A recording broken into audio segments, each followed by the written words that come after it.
Well, June was everything that we thought it could be. And we still got, a couple of days here left in the month. But with the sweep of the Minnesota Twins, and we talked specifically about this on the podcast. I've talked about this in depth on my radio show, that this was moving month for the Atlanta Braves. This was an opportunity that when you looked at the schedule for the month of June, and we'll get into July coming up tomorrow, but when you looked at the month of June, there was a lot of last place teams. There were a lot of not good teams on the schedule. And then you also had head-to-head matchups against both Philadelphia, which was the first time we played Philly this year, head-to-head matchups against Philadelphia and New York. And if you could take care of your business against Philly in New York, the schedule lent itself that there was going to be an accumulation of a lot of wins. And we also talked about the fact that this could get to double-digit leads over both the Phillies and the Mutts when the end of the month rolled around. And we headed toward July, could very easily be 10-plus games up on both Philadelphia and New York. Well, here we sit now, with the month about to close out, and the Braves have done exactly that. Braves have won 5 in a row, and they've won a remarkable, and it's a remarkable number, 20 of their 24 games in the month of June. Now, look, they've done everything they can to take advantage of this month. Right now, they sit 6.5 games up on the Marlins, 10.5 games up on Philadelphia, 17 games up on the Mutts. And for the month of June so far, and again, we're still not all the way through the month, but the Braves have hit a whopping 55 homers, stolen 26 bases, hit 303 as a team with a 368 on-base percentage, 552 slugging, and an OPS as a team. Listen to me. As a team, they have an OPS of 920 for a month. An entire team that has an OPS of 920 for an entire month. That's an absurd number. That's not hot for a few days. That's not a couple of players hot. That's your entire roster that is contributing to your success. And this was everything, and we called it. We predicted it. We said, look, this should be a month that the Braves really start to expand that lead with a lot of but the Detroits and the scrubs of the world, right? Colorado and teams like that. And then if you just handled your business against the Mutts and the Phillies, you could get some distance between you and those teams. Well, guess what? Now we're double digit. Now we're looking at headed toward, in a couple days here, we're headed toward July.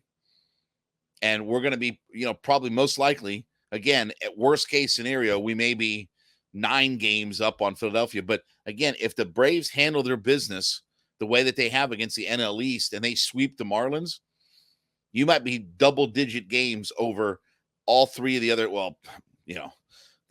the 4 other teams in the division. I don't even count the Washington Nationals at this point.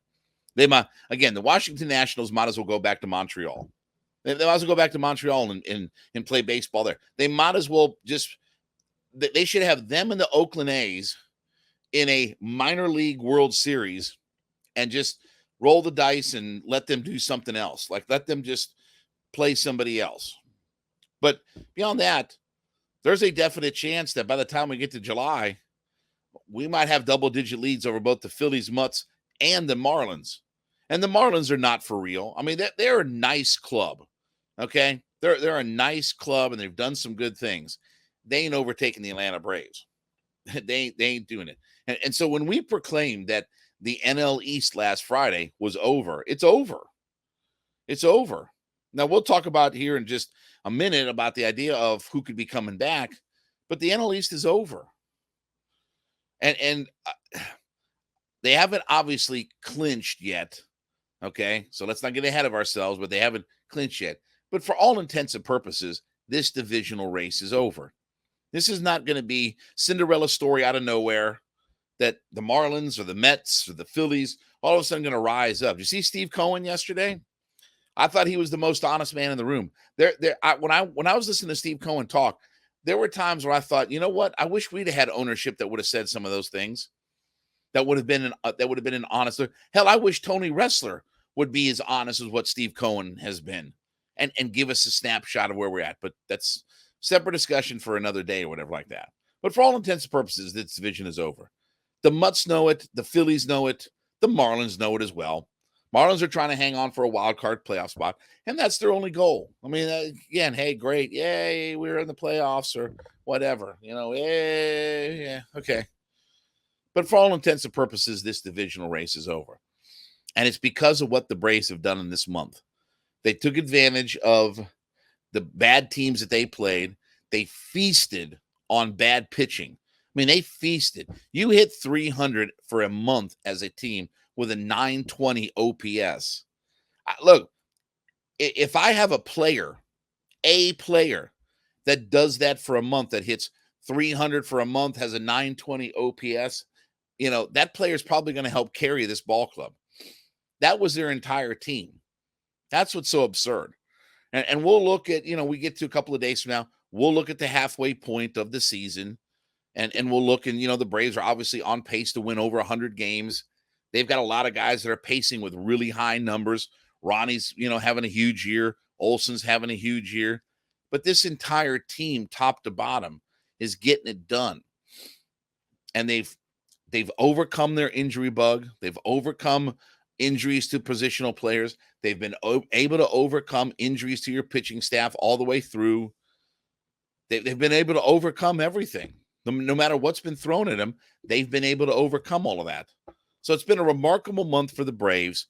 And obviously, this will probably continue into July as well. All right, as you make Hittin' Hard your first listen, be sure to go in and let us know that you're an everyday listener to the program. So we like to call them our everyday or so. We thank you so much for being a part of our community.